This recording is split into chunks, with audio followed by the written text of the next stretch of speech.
Hi అండి, నమస్తే. Welcome to my channel chai biscuit.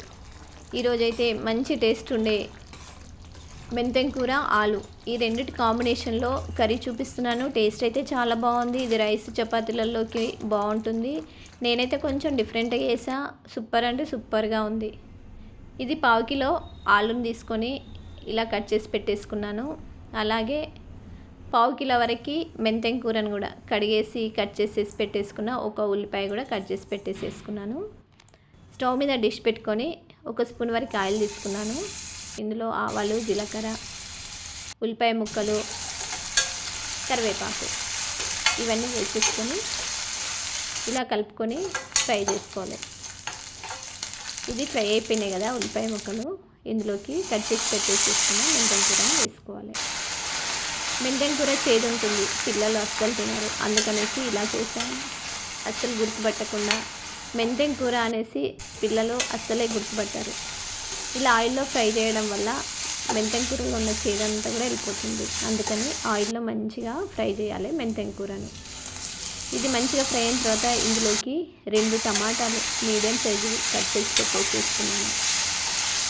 ఈ టమాటా ముక్కలు ఇందులో వేసేసుకొని ఈ టమాటాలు కొంచెం 50% ఫ్రై అవ్వాలి. ఇలా ఫ్రై అయిన తర్వాత ఇప్పుడు స్టవ్ ఆఫ్ చేసుకొని దీన్ని ఒక గిన్నెలోకి తీసేసుకొని పక్కన పెట్టుకోవాలి. ఎందుకంటే ఇది మిక్సీ పట్టుకుంటున్నాను కాబట్టి దీన్ని ఇలా తీసేసుకొని గిన్నెలో వేసేసుకోవాలి. ఇదే డిష్లోకి ఇంకొక స్పూన్ వరకు ఆయిల్ వేస్తున్నా.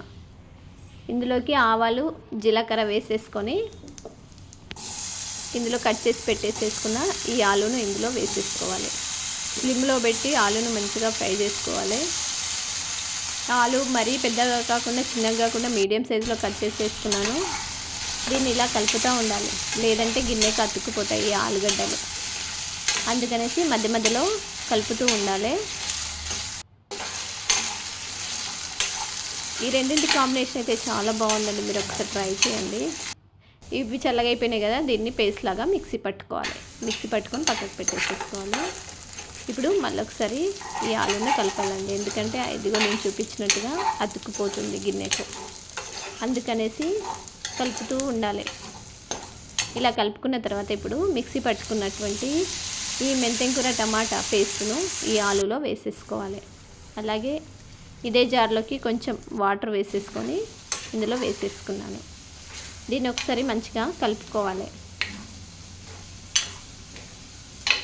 ఈ రెండింటి కాంబినేషన్ చాలా బాగుందండి. ఇలా మిక్సీ పట్టడం వల్ల పిల్లలైతే అస్సలు గుర్తుపట్టారు. అస్సలు చేదు లేదు, చాలా బాగుంది. టేస్ట్ అయితే చాలా సూపర్గా ఉంది.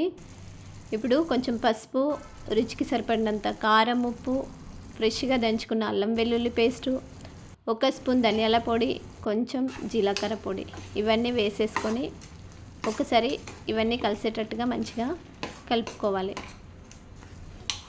ఈ ధనియాల జీలకర్ర పొడి వేయడం వల్ల మంచి టేస్ట్ వస్తుంది.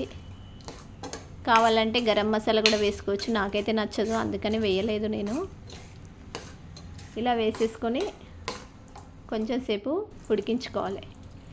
కొంచెం సేపు ఉడికిన తర్వాత ఇందులో ఇది తిక్కగా ఉందనేసి నేనైతే కొంచెం వాటర్ వేస్తున్నాను. వాటర్ వేసేసుకొని ఉడికించుకోవాలి, ఎందుకంటే ఆలు 50% ఉడికింది కదా.